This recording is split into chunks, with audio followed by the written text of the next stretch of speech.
meron akong sinner na mas mahaba galing kay Crisette mo doon sa nagasasalita na mangingisda na nung panahon daw ni PRRD sila ay nakakapangisda, ngayon hindi na. Nung nangyari na naging presidente si Rodrigo Duterte, kaya muli po kaming nakabalik, pero sa panahon ngayon po hindi po namin alam dahil yan sa sinasabing gentleman agreement, bigla pong nag-alarma na naman ng China na Oy, wait lang kuya, wala kang ayuda.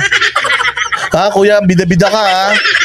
Sinasabi mo na si PRRD nakakapangisda kayo nung bagong administrasyon na, hindi na ha. Dahil dyan, hindi ka nakasali sa ayudahan. Ayaw na ayaw nila niyan, allergic yung mga congressman sa mga pangalan na Duterte ha.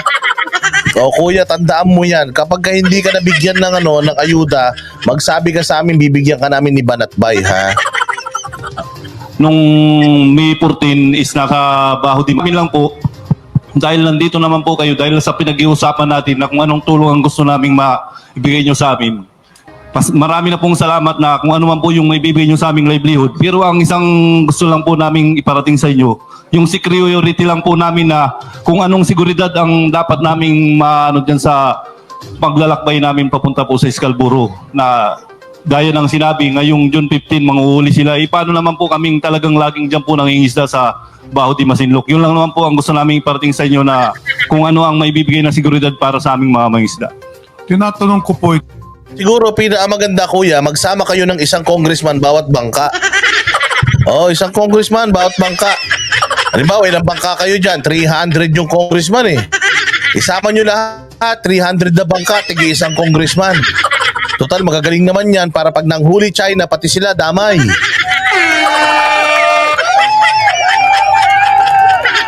Pero bilib na bilib ako sa'yo kuya. Bilib na bilib ako sa'yo dahil kumbaga you are in the Lions Den.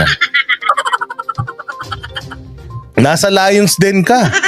Kumbaga lahat ng mga leon nandiyan dyan sa harapan mo, pwede kang lamunin ng mga yan anytime.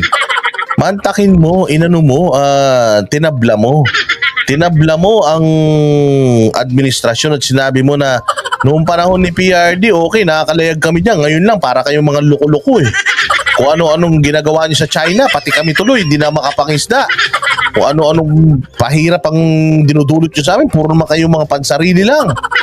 Sabi ng mga Congress, sige, sasama kami sa inyo. Ilan ba kayo? 300 plus kami sa Congress. Sama kami sa inyo. Yun ang pinakamaganda. ito, dahil para malaman ho ninyo, ang rason ho talaga ng itong hearing po natin. Pa-contempt mo. Pimentel, i-contempt mo yan. Mali ang sinabi niya. I-contempt mo, ikulong mo.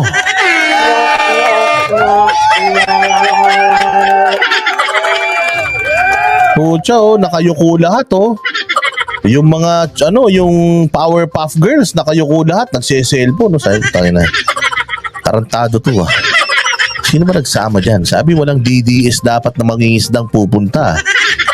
Pucha yan. Napayuko lahat. Si Richard Gomez, napayuko. Si Dan Fernandez, na bida-bida din, napayuko. Ayan, yung party list, napayuko. Ito na, si Pimentel, taga ano yan? Johnny Pimentel, taga Cebu yan. Surigao del Sur pala. Surigao del Sur 2nd District. Pimentel, ipa-content mo na yan si kuya. Pinatatagal pa natin yan. Doon sa resolusyon ng inyong congressman, si Congressman Punghon, kung saan. Galit na galit kayo sa Chinese. Ayun yung congressman nila sa Zambales, si Kung Hon. Chinese yun Baka mamaya spy yan I-hearing nyo yung nanay at saka tatay niya kung sino Baka Memiya, napapasok na yung Congress ng mga spy na mga Chinese, mga nagiginang politiko,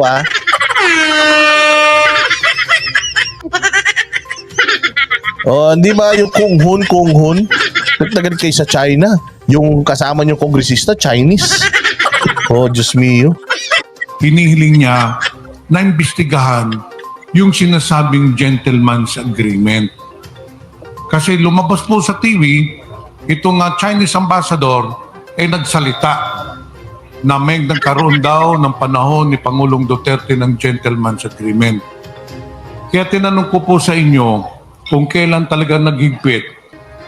Kasi maaring nagkaroon nga ng gentleman's agreement between the past administration at saka ng Chinese government. Kaya nainganyo o naging agresibo mula nung panahon ni President Duterte dahil nga dito sa gentleman's agreement. Sige. Sige, talunin nyo si Kuya. O kasi si Kuya yung nandiyan dyan eh. Sabi nga niya, nung panahon ni PRD, kung may gentleman's agreement nga, di mas maganda pa nun. Kabayaan nyo na yung gentleman's agreement kung yan yung sinasabi nyo kasi nakakapangisda kami nun eh. Eh ngayon, wala na, hindi na kami nakakapangisda. Tutsa, atin ito pa kayo nalalaman. Kami nagugutom dito. Inuuna nyo yung politika nyo, inuuna nyo awayin si Duterte. Eh nung panahon ni Duterte, maraming isda. Ngayon, wala na. Sabi ho ninyo, 2014, ni panahon po ni Pinoy yun.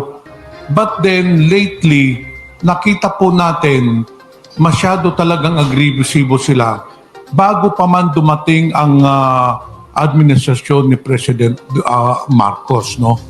So, yun po ang tinitignan po nating anggulo sa pagkangayon, lahat ng mga resource person po ay nagsasabing wala naman daw po.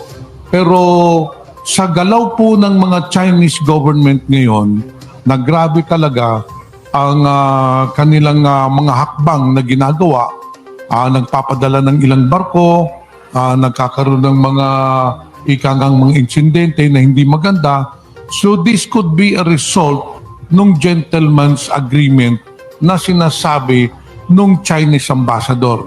Ito pinatunayan din, hindi naman pinatunayan, pero sinuportahan din ni Mr. Harry Roque. Nagsabi din siya na meron ngang gentleman's agreement.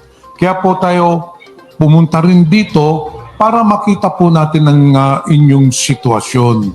Ngayon, yung sa dumaan na mga taon, okay, starting 2014. So bago po mag-2014, malaya ho kayong nangingisda doon. Opo sir, mula nung, gaya nga ng sinabi ko, mula nung umupo si Presidente Duterte, hanggang sa ngayon nakapangisda kami. Ngayon lang po nangyari muli, nung May 14, ngayon pong taon lang, na nangyari ulit po na nangharas po sila. Ngayon, ang tanong ko po, may nangyari na bang insidente po na may nasaktan na isang mangingisda o isang grupo ninyo? Mayroon bang mga untoward incident na nangyari, nasaktan po ba ang ating mangingisda? Para sa amin po doon sir, wala naman talaga kasi kung sa mga water cannon lang naman po naman ang pinapangano sa amin doon. Parang sa aming mga piling na mga mangisda, basta hindi lang po masirang sasakyan ng aming pangisdaan, masaya rin din po kami kasi nung nandun ang BIPAR na nagpabigay ng ayuda ng diesel, winawater cannon po kami pero hindi kami nagpatinag ng mangisda. Talagang kinuha talaga namin ang mga ayuda namin para lang makapangisda kami ng maayos doon. Kahit na medyo matagal lang kami, marami po kaming makukuhang diesel na baon para mangisda. Kaya nung time na yun, hindi po namin iniinda ang pag-water cannon ng China. Kaya ang sa ngayon lang po na umaangal po kami dahil sa ngayon, hindi talaga po kami makalapit. Kaya tinatanong po namin sa inyo ngayon kung sa ngayong pong buwan na sinasabing June 15, manguhuli sila. Kami naman pong mga taga-Masinloc na laging nandyan po sa yun lang po naman ang gusto naming tanungin sa inyo kung anong seguridad ang dapat na maibigay sa amin doon na bawagan po malaot. Mapapabot po natin yan, lalo na kay Speaker Romualdez. Mapapaabot. Kaya na yan. Nagpunta kayo dyan, di nyo alam problema ng mga mangingisda. So hanggang ngayon, nagpahiring kayo dyan, ipapaabot pa rin. Hanggang ngayon, pag-uusapan nyo pa rin. Tagal-tagal nyo nang binabanatan mga Duterte, yung problema ng mga mangingisda, hindi nyo pa sinusolusyonan. So ang ano ngayon is, regardless, nagkamali sa date o kung ano man, ang punto rito, hindi kami makapangisda dyan. Anong kaya nyong gawin para sa amin? Anong pwede natin gawin? Kawawa kami pag nakulong kami ng mga, nahuli kami ng mga, anong gagawin nyo? Anong mangyayari sa amin? Gusto namin magtrabaho. Gusto namin mangisda. Anong gagawin natin? Ano bang ginagawa ng administration ngayon sa mga mangingisda natin? Ayun. Ina-aggravate yung situation dyan sa South China Sea, tapos pati itong mga mangingisda natin nadadamay. Hindi ba dati naman doon nakakapangisda sila, bakit ngayon hindi na? Tapos ang tanong nito ni Kuya, so yung bawa, manguhuli sila, no? So ano nang gagawin natin? Ano nang gagawin namin? sige, ipaparating namin kay speaker. Anak ng tinapay, umuwi na kayo.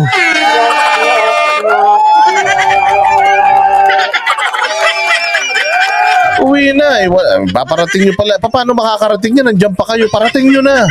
Yun lang problema namin. Wala na tayong pag-uusapan dito. Gusto namin makapangisda ng matiwasay. Okay? Parang awa nyo na. Kausapin yung mga Chinese kung anong gusto nyo. Bayaran nyo. Bahala kayo. Basta gusto namin makapangisda dyan dahil trabaho namin yan. Pag di kami nakapangisda dyan, wala kami pambubuhay sa ating sa mga kamag-anak namin, mga mahal namin sa buhay. Tapos wala pa kayong isda makakain. Ang lalaki pa naman ng mga tiyan nyo. O yung mga magagandang isda sa inyo napupunta, yung mga pangit sa amin. Ano bang magagawa natin? Parang awa nyo na, magpapalaot na kami sa 15. Ano sabi? Para tingin natin kay speaker. Ang galing. Yan ang talagang tinatawag na proactive.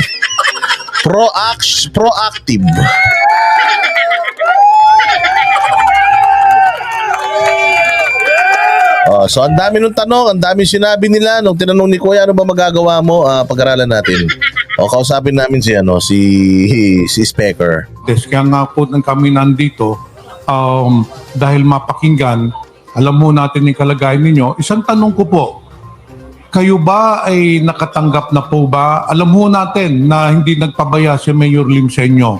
Alam mo natin na madalas tumulong si Mayor Lim sa inyo. Ang tanong ko po, kayo ba ay nakatanggap na ba ng ayuda galing sa National? Tayo na ayuda. Yung ayuda, hindi nila kailangan yan. Kailangan nila isda.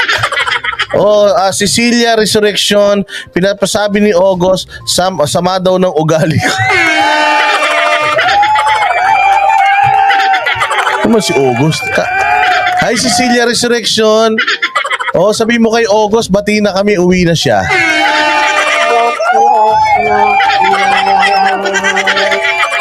August, sorry na August ha.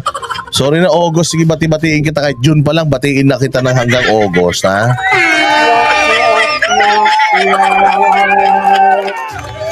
Maraming salamat Cecilia Resurrection ha. Hindi ko alam kung jowa mo si August, nanay mo, tatay mo. Pasensya na sa kanya kamo ha.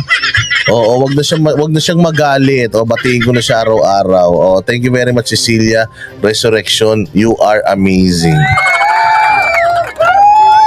Ang daming problema ni Kuya. Sobrang dami ng problema ni Kuya. Natanong ni Congressman, reklamo ka na reklamo tumanggap ka na ba ng ayuda? Tingnan nyo ano yung sasagot dito ni Kuya. Government natin.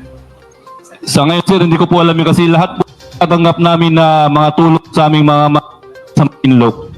Talagang galing po sa LGU Masinloc talaga. Tulad ko po na binigyan ng malaming mayor ng 2 motherboard para pumalaot sa Scarborough. Yun lang po talagang alam namin. Wala po kaming alam na nanggagaling po sa national. Basta ang alam po namin, LGU Masinloc ang laging nakasalalay sa aming mga mangisda dito.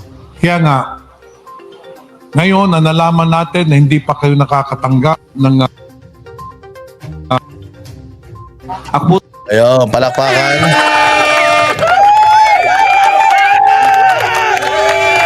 Ayun, so parang parang si Kuya pa may kasalanan. So nakatanggap ka na ba ng ayuda? Kung